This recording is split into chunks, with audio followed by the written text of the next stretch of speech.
When I first read it, I was shocked, and then after I started processing it a little bit more, I was definitely hurt by it, and the biggest reason being I'm being judged.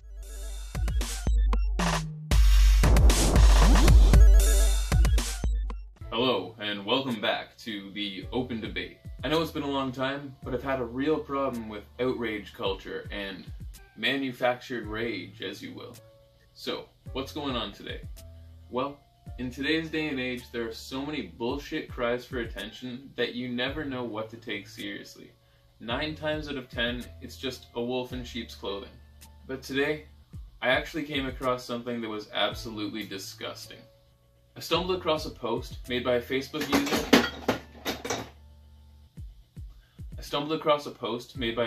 user by the name of Kimberly Mills. In this post, Mills made accusations that the local church she'd been attending, the Calvary Baptist Church in Oshawa, Ontario, had sent her a letter stating that she would no longer be welcome as a member due to her homosexual relationship. Although the letter doesn't openly state the word sexuality, it refers to a Bible text, 1 Corinthians chapter 6 verse 9, which states, "Or do you not know that the unrighteous will not inherit the kingdom of God? Do not deceive, neither the sexual immoral, nor idolaters, nor adulterers, nor men who practice homosexuality."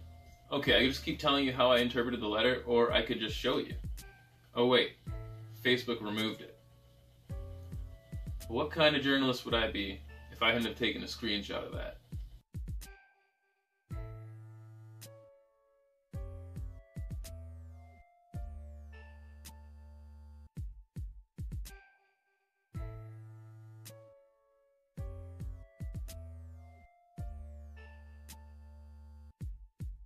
The letter was dated for October 30th, 2018, and was signed by Tim Wagner, the deacon chairman. I reached out to the Calvary Baptist Church, and this is what I got.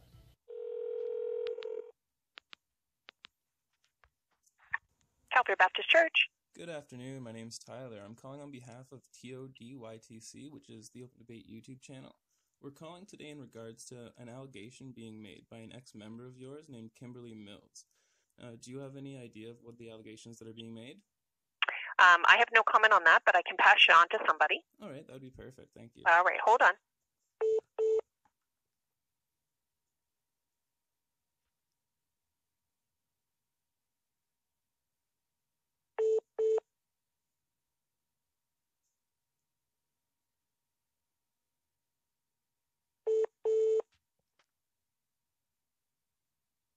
You have reached the voicemail box of Pastor Rick Baker. Please leave a message after the tone. Thank you. I left a message, but I haven't received a call back so far. Fortunately, right before sitting down to film this video, Kimberly actually responded to me in a Facebook message, and we set up a phone interview. I'll leave you with the full unedited video of that conversation, and needless to say, this woman has a very good head on her shoulders. Don't forget, this is the Open Debate, so I do want to know how you feel about this situation and what your thoughts are. Always let me know in the comments below. I love to hear what you have to say, and we'll keep the conversation going. Until next time, I'm Elder. Be your own hero, kids. Hi, Kimberly. Hi. Hi, it's Tyler. How are you? Good, thanks. How are you, Tyler? Pretty good. Good. So, I came across your story, your post earlier today on my Facebook timeline, and Yeah. I had shared it, but then it had disappeared, and so I looked a little bit further into it, and I just wanted to get your side of the story and hear what you had to say.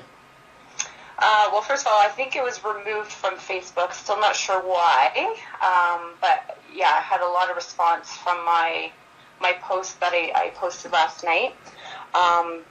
Basically, I've been a part of the church family for about 3.5 years, and was quite actively involved in the church as a youth leader, and attended different programs within the church, was part of a Bible study group. And basically because I've, shared with the church that I'm gay and I'm in a relationship with a woman, that was the result, that letter. Oh, wow. First of all, I'd like to say apologies that you have to go through that sort of situation. I don't personally feel as though you should. Thank you. Yeah, it's definitely, there's been a lot of different emotion tied to it. when I first read it, I was shocked. And then after I started processing it a little bit more, I was definitely hurt by it. And the biggest reason being, I'm being judged. I'm being judged by fellow Christians who were once part, or I felt I was part of the family. And now because I'm openly gay, they are removing me from membership because of that. And I really just don't feel that I should be treated any differently. I'm not sure what their stance is and whether they would welcome me back without being a member, but obviously not feeling the love and support does not make me ever want to go back into the church when I'm not accepted for who I am. And my biggest thing is, this is, I feel, against what God and God would want. He wants us to love one another, and I'm not being treated with love right now. I completely understand where you're coming from with that statement, for sure. Yeah. One thing that I wanted to ask is if you had any idea if this was influenced through the congregation or if it was strictly a board decision. I would be curious to know. I don't know that. I definitely know that it would have been brought forward from, some of the leadership team to the deacons and to the pastoral staff.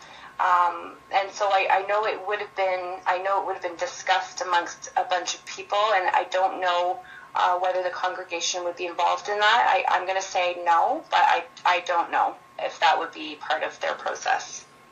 Yeah, very true. Another question that I had for you. Have you ever run into any other instances of discrimination in the church before? I'm going to say no.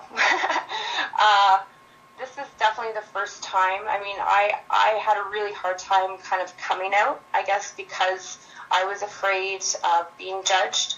But this has just made me realize that if I was afraid, and it took me a while to kind of share my story and where I'm at, how many other people in the congregation are also afraid. And I think that, just even seeing the overwhelming response, which is, I didn't expect it to go viral the way it did.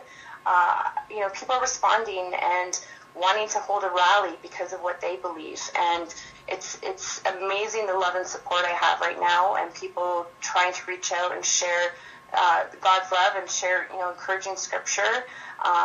So yeah. I'm really glad that you're getting a lot of support. Yes, for sure. Yeah. Mm-hmm. I hate to ask, but have you ever experienced any sort of discrimination in any other aspects other than the church with this sort of situation? I would say no. I would say I've been pretty, the kind of the coming out is always, it's always a hard thing for, socially. Is it, what are people going to feel? What are people going to think?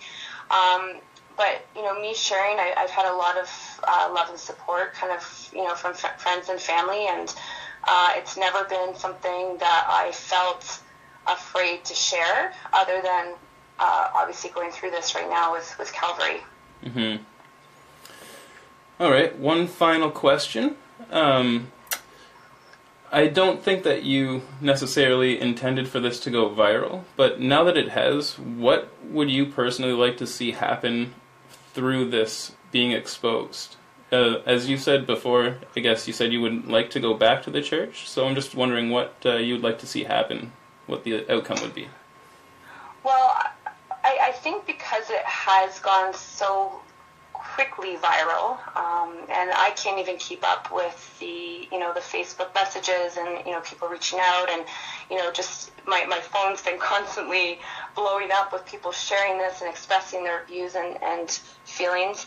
I'm going to say that somebody needs to hear, not just my voice, but whoever else is supporting this. This is obviously not just an issue for me. This is other people have either been hurt or they know somebody that's been hurt. And I think it's time that we take a look at, making some change. We're living in a world where we're in 2018, and there are other churches that are, making the movement to accept and to love people for who they are. And I think that this is a perfect example of maybe some change in the church. That's awesome. I really like that. Thanks. Thank you. Thank you for speaking with me, Kimberly. Is there No anything else that you'd like to say? I just want, obviously, people are very passionate about this topic.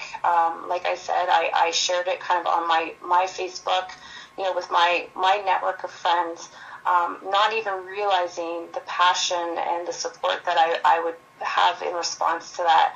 And I feel that, I feel that it's been amazing to have that support and love. But I also want, I want things to be peaceful. There has been talk of, people protesting and going to the church on Sunday, and I'm all for, being heard and having a voice for things. But I think the biggest thing is, my argument is, even with Calvary, is that do things with love. So, I'm okay that people are voicing opinions and taking it their own responsibility to share their feelings. I just want to make sure everything's done with love, because that's the God I believe in, and that's the reason why I have a problem with this letter.